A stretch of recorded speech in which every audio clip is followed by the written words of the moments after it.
what the fearful avoidant woman would say if she were honest, which she can be sometimes, just not when she's hurt. I'm Dr. Sarah Hensley. I'm a specialized social psychologist, and I've been studying the science of attachment and attraction inside of romantic relationships for nearly 20 years. And yes, this is another edition of Carline Relationship Advice. Quick recap, fearful avoidants have a deep betrayal wound because they had one or more dysfunctional parents inside of childhood, and they experienced some degree of childhood trauma. So if they couldn't trust their own parents, subconsciously they learned they can't trust anybody, which makes them incredibly sensitive, incredibly deep feelers, and disorganized in the way that they try to seek connection. Sometimes they will be anxious, other times they will push back and be avoidant. So here's their honesty. I don't want to tell you what I want or need. I want you to study me deeply and figure it out and meet my needs before I tell you, because if I have to ask, it doesn't mean anything. I'm going to put you under a microscope, and I'm going to give great, deep meaning to everything you do. I'm going to filter it through a lens of pain, meaning that I always am going to assume deep down that you have the absolute worst intentions in your behavior. Because my parents taught me that no one would ever show up for me in a way that feels good to me and that I would always get hurt.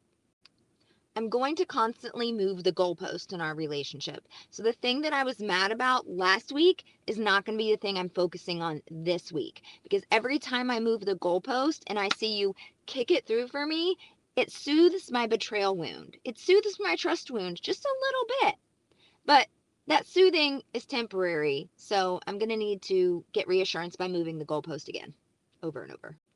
If you hurt me, I'm going to say that I'm fine, but I'm going to get super weird, super cold, super icy, not demure. I want you to apologize minimum 20 times, minimum. And I'm going to need to bring up what happened over and over and over again. Even if it's been a while since we talked about it, weeks or months, I'm going to have to bring up that thing you did that really hurt me again, because it just never feels fully resolved. In fact, my trust wound has been activated again, needing constant reassurance. So if I need to talk about it over and over and over again from 50 different ways on 50 different days, you're just going to have to put up with it and keep saying sorry. I will detect and remember every inconsistency between your words and your actions. Every single one. And if you do somewhat profoundly break my trust, I will create the wall of pain, like a brick wall of pain.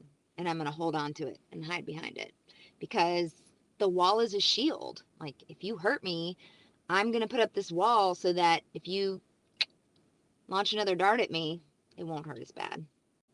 But I don't really know how to take that down, so it's probably going to sabotage our relationship eventually. Where those little instances of feeling hurt or betrayed by you are never fully worked through, never fully acknowledged, I struggle to take accountability of my own behavior, and so I will just keep repeating the same cycles with my partner, thinking that it's all their fault and I contributed not much.